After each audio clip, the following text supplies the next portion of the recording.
3 billion euros is the amount of money Russia received from selling iron ore products and ferrous metals in 2023. The National Association of Mining Industry of Ukraine has appealed to the President of European Commission and other European officials to stop imports of Russian iron ore and ferrous metals. In particular, the association proposed to amend the EU sanctions legislation and increase the list of iron ore products prohibited for import.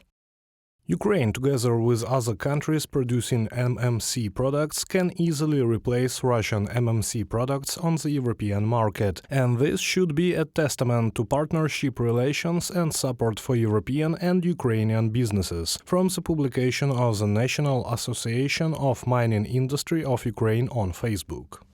While there is no decision to impose sanctions on Russian metal products, the European Union is considering the option of tightening restrictions on Russian gas industry, namely imports of liquefied natural gas, Bloomberg writes. This initiative has already been supported by the Italian Minister of Environment and Energy Security. According to him, Rome has no reason to boycott the decision to impose new EU sanctions.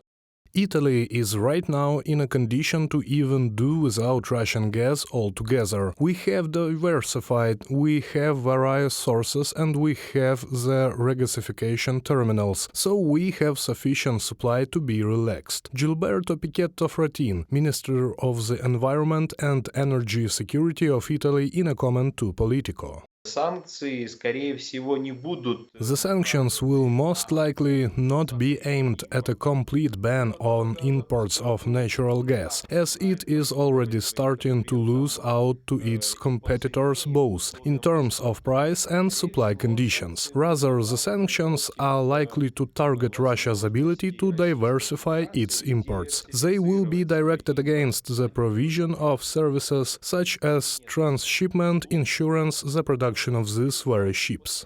Even Moscow's long-term trading partner Turkey is turning away from Russian liquefied natural gas. Ankara is negotiating a multi-billion-dollar LNG deal with the U.S. energy company. Washington is doing everything it can to distance its allies from the Kremlin. Because of fear of being hit by restrictions, Chinese banks are blocking deals with the Russian side. Reuters sources said that as Chinese banks refuse to finance Russian-related transactions, some Chinese companies are turning to small banks on the border and underground financial channels.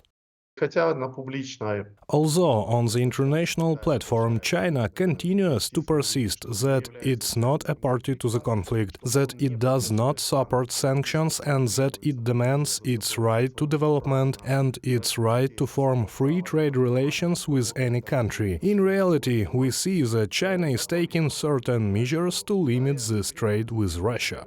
After the Russian Federation launched a full-scale invasion of Ukraine, the EU has adopted 13 packages of sanctions against the aggressor country. Experts call the restrictions on Russian oil exports the most painful for the Kremlin. According to the International Sanctions Group, the EU embargo and restrictions on maximum oil price have already cost Moscow $113 billion in export revenues. Reported by Anastasia Tarnavska, Mykita Skoblikov, UATV News.